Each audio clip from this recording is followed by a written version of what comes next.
welcome to our very first podcast, very first one, called Gabe and Shey. I'm Gabriel Moore. Friends and family call me Gabe. I'm Siobhan Moore. Some friends and family call me Shey, and we are super excited to be sharing this journey with you. Absolutely. This podcast is going to be about quite a few things, honestly, but in general, it's going to be about challenge, victories, everything kind of in between.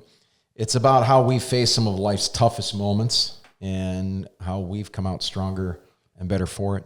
Absolutely. We want to inspire you, make you laugh, share stories that remind you that you're not alone. You're not alone. You're not alone. No. And a little bit about me. I'm a business coach. I'm a thought leader. I am also a professional speaker. I'm a father of 5 children, grandfather of 4. I'm also a general aviation pilot, which is super fun. And I've been through a lot of pretty rough things, from bankruptcy to drug addiction to major back injury. I broke my back, obesity. There's so much more, unfortunately, or fortunately, however you want to look at it. But these things kind of shaped who I am today, and that's one of the reasons why we're bringing this podcast into existence. Absolutely. I'm a wife. I'm a mom to 5. Oh, wife. 5 amazing kids. I'm also the behind the scenes backbone of all of the businesses that we've owned throughout the years. And there's been a few. Also the backbone of our household.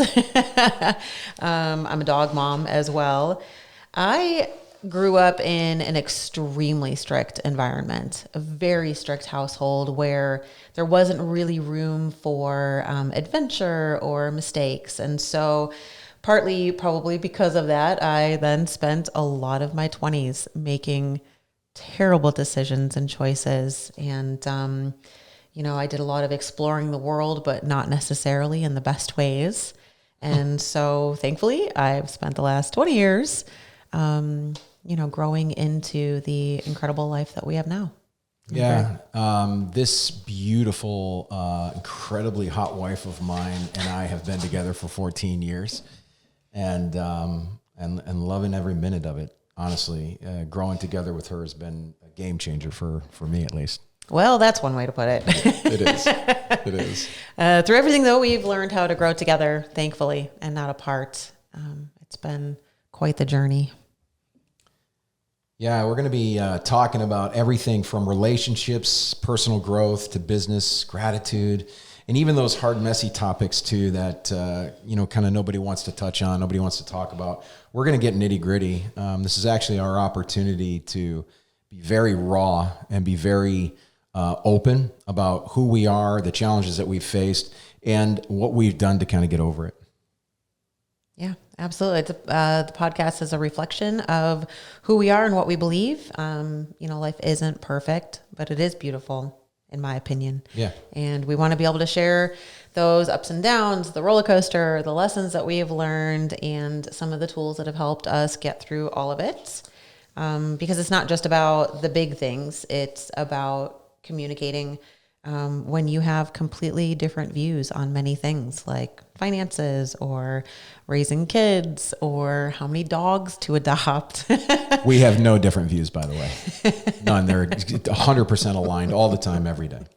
That's just how we roll. How we have helped to learn how to laugh through it all. Isn't that the truth? Isn't that the truth? Look, honestly, we're hoping that this is going to resonate with you. And we're doing this to really help inspire other people. I think that it is a true purpose of mine is to do that, is to build people. We created something a long time ago that was called We Build People. And this is just another channel for us to be able to do that, which actually takes us into our first topic today. Absolutely. Our first topic is building emotional maturity together, because emotional maturity is much different than just regular old maturity, I think. Yeah. Is it? Is it? Is it? Well, I don't know, because I went through puberty. About that. Yeah, I went through puberty once, by the way, and I thought that after that, I got it. I was emotionally mature. I mean, I didn't even know the concept of emotional maturity back then, but now once I got through puberty, I was like, game on, life. So to you, puberty meant maturity. Yes. It meant you were grown up and you knew the things. Yeah. Yeah. Now that's not how it resonates with me today. Okay. But what's your take on emotional maturity? How would you define it? Oh gosh. So, I was actually going to look this up online and get like the true definition of emotional maturity, could slap right? people with it. Yeah. So that I could be more informed, I suppose, just so I could, not just be spreading around my truths, but, a little bit of the truth as well. I think it's okay to share what it means to you. Yeah. I think it's okay to share what it means to you. Yeah. Well, what it means to me now is understanding how our words and actions affect those around us. Knowing how to create and abide by your own boundaries, and then also respect the boundaries of others. And I love that. Right? I love that. Yeah. I feel like if I know what my boundaries are and I'm willing to put that forth to you and you're willing to respect that, and then I'm willing to do the same for you, right? I'm respecting your boundaries. I feel like it creates a safe space for both of us to be who we are. And I would say a safe space is very important, especially if.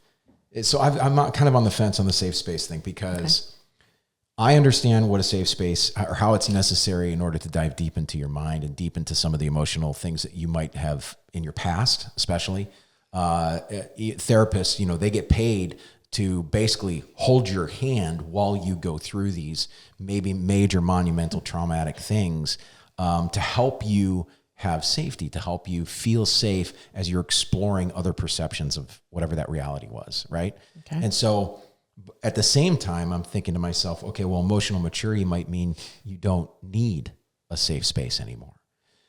Maybe that's not the case, but that's something that kind of pops into my head. It's just like, okay, maybe that safety net isn't necessary anymore because pretty much you've interpreted the world the way you want to, no matter what happens. Well, do you think that we ever truly achieve full emotional maturity? Oh, no, no way. Yeah. So in that way, I think that then that safety net safe space, because to me, a safety net is a little bit different, something to fall back on. But a safe space is someplace where you can actually truly open up and be able to explore things without being ridiculed or, made to feel whatever. Like a podcast that's only reaching 3 people. Come on. This first episode better reach at least 5. At least 5. We're going for 5. 5 people. Family members, if nothing else. Yes. 5 people, we'll call ourselves a success. Whether you think we are or not, we're going to call ourselves a success for That's 5 right. people. It doesn't take much to feel wins inside of this family, I'll tell you that. All right. No, I think that's super important. I think that that safe space is important to feel vulnerable. You're talking about vulnerability. I know we've been talking about vulnerability for a while, and almost as if I'm stuck on that word lately. And I don't feel stuck, but it's hit me so hard in the last couple of weeks that it probably looks like I'm stuck on broken record on vulnerability. You're never a broken record on anything. See? You're perfect. I hope you guys are writing this down. So we've got that when we're talking about vulnerability, one of the reasons why this podcast is even existing right now is because for me personally, it's giving me an opportunity to be vulnerable, to open myself up to the truth of the world, despite your judgments, despite whatever you feel should or shouldn't be. I'm here to share our story with you. We're hopefully here to share the story. And however you judge it, it's kind of on you, right? We're going to tell you what we did, what we didn't do, what we might have should have done, and how we got to where we are today, because where we are today is pretty effing fantastic. Okay. And speaking of raw, there may be a few cuss words in this program. Yeah. It's not, look, we're all grown adults here. I'm not out to be pious by any means. And at the same time, I also have a professional level that I wouldn't mind achieving. But look, the raw me is going to come out, and I'm trying. I'm hoping it comes out of Shey too. I'll tell you what, I'm definitely the one who struggles with not having trucker mouth all the time. So This is definitely going to be a nice challenge for me, finding alternate words Yeah, to or use. don't. There's people out there know. that they might be listening and be like, "What are you talking about? Let it go. Just let it go." Yeah, but within reason, right? I Yeah. don't need to drop the F-bomb every other word. No, No. There have been times in my life that's been a thing. So Yeah.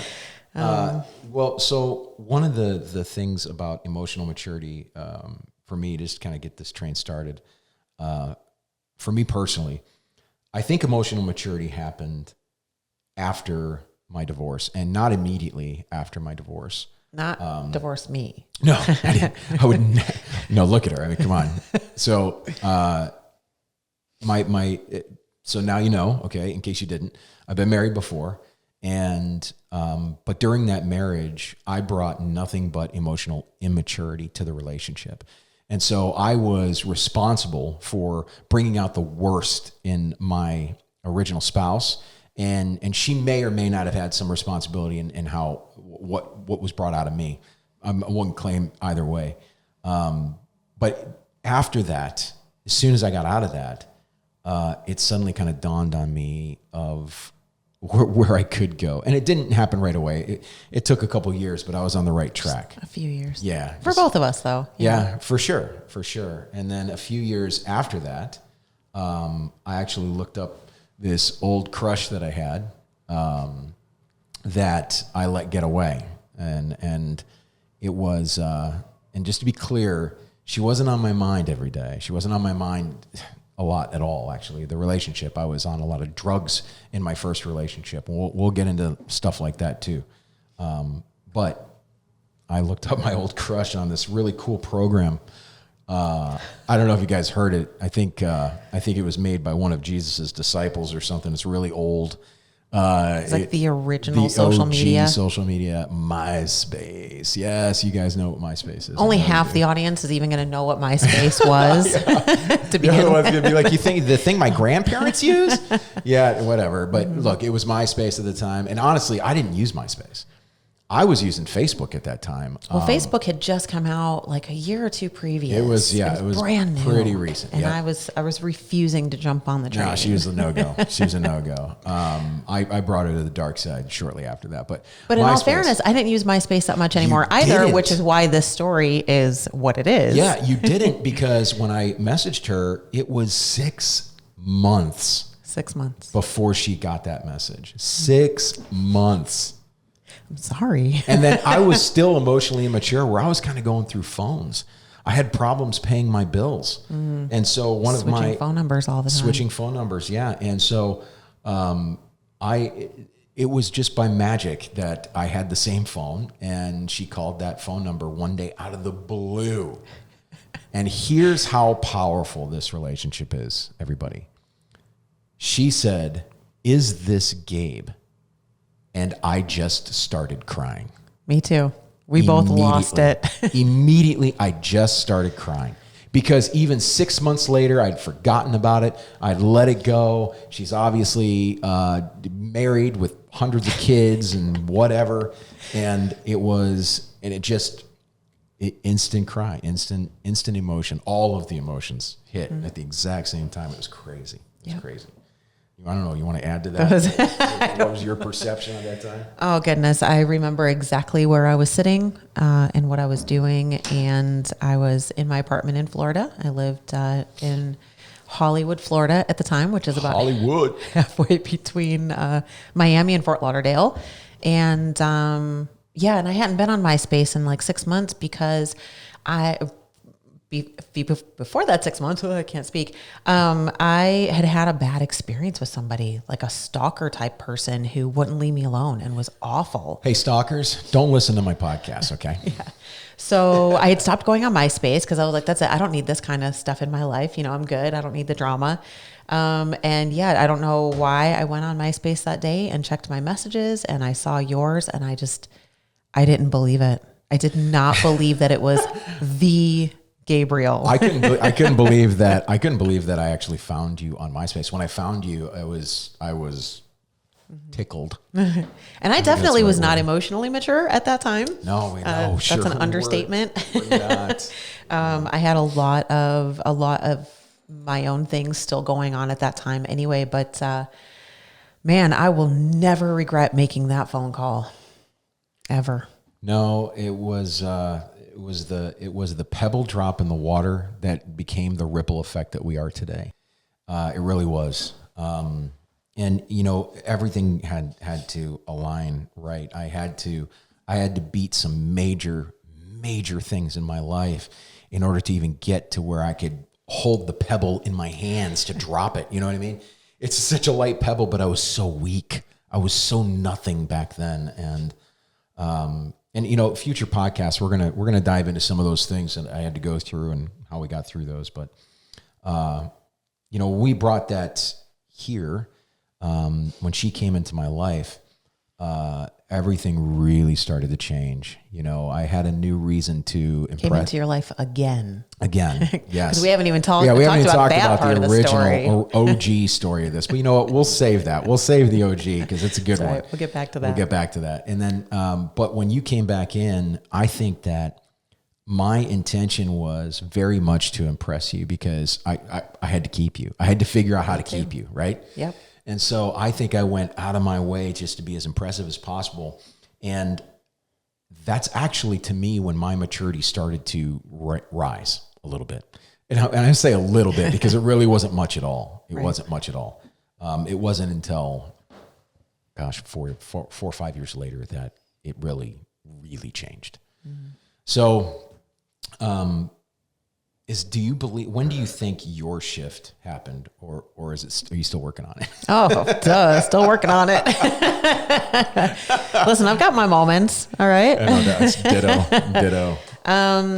I'm going to go ahead and say it was probably within the first couple of years of me, moving up here to Iowa with you.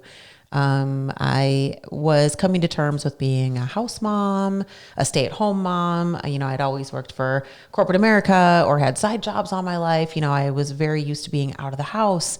I had helped raise my nephew when he was younger, but he wasn't fully my responsibility, Right. And so now, coming into a family of 5 kids and helping to raise them, it was, definitely a wake-up call to learn some maturity. Because I think when I moved here, I might have been at their level emotionally. You were not. No, but you know what I mean. It just suddenly having this new life that I needed to really step up to the plate for.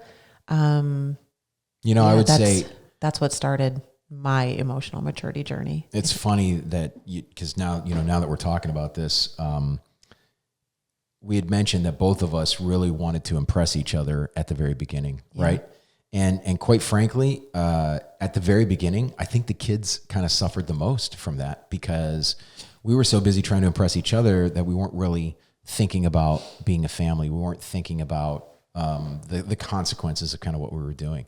And I think that's part of emotional maturity too, is being able to perceive the consequences before they happen and then make a choice. Right? I saw that totally differently. Did you? Yeah. I felt like we were doing an excellent job. Aside from the typical parent struggle of like really not having a clue what you're doing ever as a parent, I felt like we were really embracing. I should correct myself because I'm going to correct myself. Do share. Yeah. It did change for them.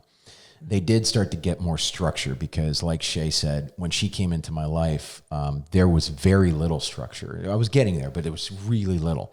She came in and she brought the hammer down of structure. Yeah, remember that super strict environment I grew up in? Yeah, that became a dominating factor in our lives. And the kids weren't used to that from both parents, and so when they got in there was an adjustment period. Yeah. And so when I say the suffering, I think it was more like that adjustment period of where we're trying to impress each other and figure everything out for different reasons. Yep. And they basically they suffered for it, but the reward was worth every bit of any suffering that they went through during that time. Mm-hmm. And that's also the same time that I got custody of my kids. And so it was... We got custody almost immediately after I moved here. Yep. That was a huge sticker shock. Yeah, I was already kind of working on it. And Shay's like, wait, what? But then also like, yes, let's do this. Like Yes. if we're going to do this, let's do it. You know, I'm kind of one of those all or nothing people. And so, yeah, once I realized that's where we were going, let's go. And it's funny how children will edge you closer and closer to emotional maturity, right? As they grow, and I think it depends on your dynamic. It depends on what your education level is, what you've learned. And but if they're good things and you come, so there's some families out there that may be listening to this that really come from a grounded source. You know, maybe you're religious, and you know, with religion, there's a lot of religions where they're very grounded. The families are very grounded. Maybe you just pass it down from family to family. We didn't have that. We didn't have that grounding of many families out there. And so we kind of had to build that. We had to build it from scratch. And of course, and you were coming from one place over here, and I'm coming from this other place over man. here. And we had to like figure out a way to meld it together and make it work in a way that was healthy for everyone. And it was the first kind of challenge for you and I to come to terms on that. And there were fights. Okay. There was, add that to the emotional immaturity. There just was, we were, the only thing holding us together was that we knew it was us. We knew it was going to be us. And, we're soulmates. Yeah. And we've known that since day one. Yeah, we really have. And it's been a rough road. Anyways, but the children, I was going to say, was I think they pushed us into more emotional maturity. So not only am I trying to impress you, now I want to impress my kids. So I'm trying to figure out how to be more emotionally mature, but I went about it the wrong way for years. And that's when I was trying to impress everybody around me. And so, but I also want to talk about how you supported my growth in that, because when I was your emotional maturity, with my emotional maturity, when I was, please, no, I'm kidding. Yeah, I'll support it. Yeah, right. Yeah. Do you need a key? Let me turn it on for you. Mm-hmm. As I was getting into it, though, there became some gaps. There became some gaps between Shey and I, as I was doing some very purposeful learning to try to figure this stupid thing out, this life. And it's not stupid, just bear with me here. And we started to become a little bit separated because I was kind of heading in a different direction. And not different, just not one that she was comfortable with yet. I'm going to say that. Not one that she was comfortable with yet. But man, this is probably one of the monumentous things that changed in my life was she made a decision, and I'm calling it a decision. You say whatever it is you're going to say about this, but the way I saw it, she made a decision that she was going to not just support me, but grow with me on purpose. And so it wasn't like, I'll keep up. No. It was, I'm going to grow with you. We're going to figure this thing out. And what was your take on that? She's smiling over here. So I'm like, so as I'm talking, I'm like, wait a minute, am I wrong? No, not wrong at all. Because it's just so interesting how different our perspectives were at any given time. Absolutely, right? Yeah. So at that time, I felt like I had already been doing a lot of spiritual and emotional growth for years, right? Yeah. I had been reading a lot of personal development books and things I thought like of that of you as well. Right. Yes. And so I at that time when you started this purposeful journey, me and my know-it-allness felt like finally you were catching up to me. Right. Finally, we were going to get to be on the same level, and now of course, years later, we were both just babies in the emotional maturity arena. We were both babies. We were both learning how to crawl, and, absolutely. Seeing you take purposeful action was a huge inspiration. And none of us want to go through this alone. And, certainly being with the man that I know I'm going to spend the rest of my life with, I just wanted us to be able to have that common ground. I want to be a better person, not just for you, but for you and for me and for those around us. I want to be a better version of myself. And so, it is hugely inspiring. this is, you're going to get raw out of us. Okay. So, again, judge away, whatever. One of the things that, and I'm going to say this as far as advice, okay, to any couple out there, and take it for what it's worth. By the way, I forgot the disclaimers. We're not therapists, okay? Nor do we claim to be, right. Okay? So any advice taken from us, sorry, that's on you. At your own At your risk. own discretion, okay? But I'm going to tell you what I did, and I'm going to tell you what I believe, and it's going to be based on some pretty powerful educational things that I've gone through, and then you just go from there, okay? I decided immediately when I originally approached you about the growth thing. This is around 2015, I think, 14, 15, somewhere around there. Yeah. When I originally approached you, and it's like, listen, I'm taking this journey. Actually, if I remember right, I think I got a little bit of pushback. I got a little bit of pushback on just whatever it was.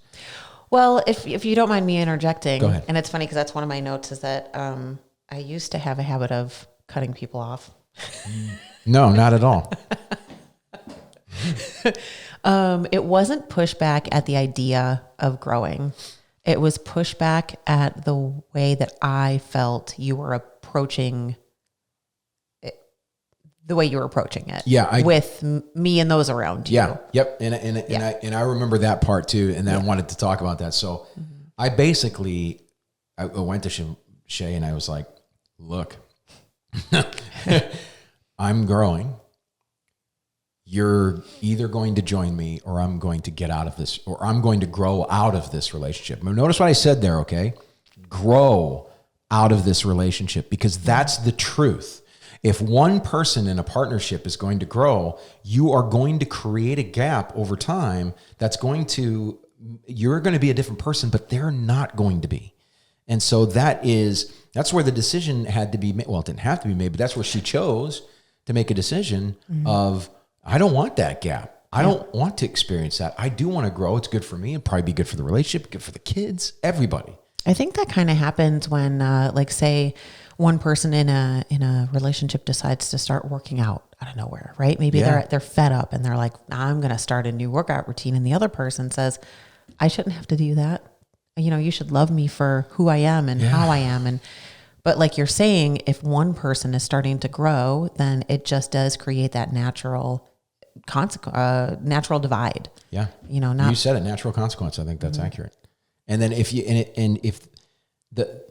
you read a meditation book or you read your horoscope or something like that, that's not the growth I'm talking about. Okay. So if you're reading something like that and suddenly you want to leave your partner because you're not growing with me, I know more about, I went to the gym yesterday. Look, you're not growing yet. Okay. Develop the habit first, which we're going to get into habits and things like that. But I'm talking about if you've already started developing the habit, you've taken it upon yourself to educate yourself. You're learning things you never knew existed. You literally never knew existed. And you want to be able to share that with people that also know. And you also want to bring the people around you up with you. And sometimes that's not, it just is what it is. It's just not possible. And so we have to give everyone a chance to make their choice. And Shey, she chose to grow with me, and it was mind-bending. You chose to grow with me. I chose to grow with Shey, and it was mind-bending. Don't worry, we'll edit that part out. We'll figure it out. Beep it out. Beep. Yeah, so this is going to be, I want to be clear, this isn't a relationship podcast, okay? However, it's not a relationship podcast either. And it's going to be about, we're going to be covering a lot of the struggles because it was my decision to get raw and vulnerable about my life for this podcast. And we're going to be talking about Shey's role in that, in being that supportive element for me, because quite frankly, bag of cats. If you're not looking at the screen right now, I'm pointing at my head, bag of cats, because there's just so much emotional baggage there, and I had to figure out a way to manage it, and I couldn't have done it without this absolutely beautiful hot wife I have across the table here. And not just manage it, but actually face it. Yeah. Deal with it, delve into it, discover it, figure it out, and let it go. Yeah, slap it around and throw it in the ocean. Literally. Cats hate the ocean. Cats do hate the ocean. I hate cats. Don't hate me. Don't hate me. I'm a dog lover. He doesn't hate cats. I don't. I have so many pictures of him cuddling with the cats when we had them. All of those have been doctored by AI. So, yeah, you guys know the truth. But hey, listen, we're about to wrap up our very first podcast, and we really appreciate you guys joining us on this journey. And we hope you're going to come back. What are we talking about next week? I don't know, but do we get to do like one tip on number 28? Number 28 for everybody at home. Number 28. One tip on cultivating. Yeah. On cultivating emotional maturity in your everyday life. Oh. If you have one tip, what would it be? Just one. I know. Condense it down to 30 seconds or less. I know. It's the one tip that most people won't do. It's the one tip that most people won't do. What did you say? Cultivating emotional maturity? Yeah, cultivating emotional maturity in your everyday life. Learn about emotional maturity. That's the one thing that you could do to increase your emotional maturity. Learn about it. Don't try to know. Learn. Okay, well, next time I'm going to do my tip first because you literally just said. No, you can't steal. There's no stealing. Well, so not stealing exactly, but yours is so it was much more concise of what I was actually about to say. Somebody called me articulate once, and it made me feel really good. My tip was before you even open your mouth, take stock for a second. Take notice of how you're feeling. Are you feeling nervous or anxious? Are you feeling hungry? Do you have to go to the bathroom? Oh, yeah, let's go. For me, some of those emotions, when I get very nervous, sometimes I feel like I have to go to the bathroom. And so the brain doesn't really recognize the difference between those unless you're telling it to, right? So just recognize what you're feeling and possibly why, and then reel it in before opening your mouth to those around you. Solid advice. Your state of being. We can get into that at a later time too. That was a really good one. Next week, we're going to be talking about movies that inspired who we are today or who we became. Both. Well, I'm a movie guy, big time movie guy. Shey, not so much. She came from the Warden family. But there are certain movies that have really knocked me on my butt. 100%. So we're just going to chat about that because a lot of that also it talks about the stuff that we're going to be learning throughout this whole process. So, hey, listen, if you like what you see or like what you hear, go down to the, we're not really that familiar with YouTube yet. So get to YouTube, hit subscribe. We'd love to see you again. And you'll be notified at least when the next one comes out. And I think if we get this going, we're going to try to do this on a weekly basis. I think that's going to be the best. And if not, it's going to be bi-weekly, but I think we'll be able to pull off weekly pretty easy. So we can do it. We can do everything. Let's do this. That's right. We can do it. See, you don't even know. Wait till we get into the crux of it. Hey, love you guys. We'll talk to you soon. This has been Gabe and Shey. Thank you for listening. Thank you for watching. See you next time.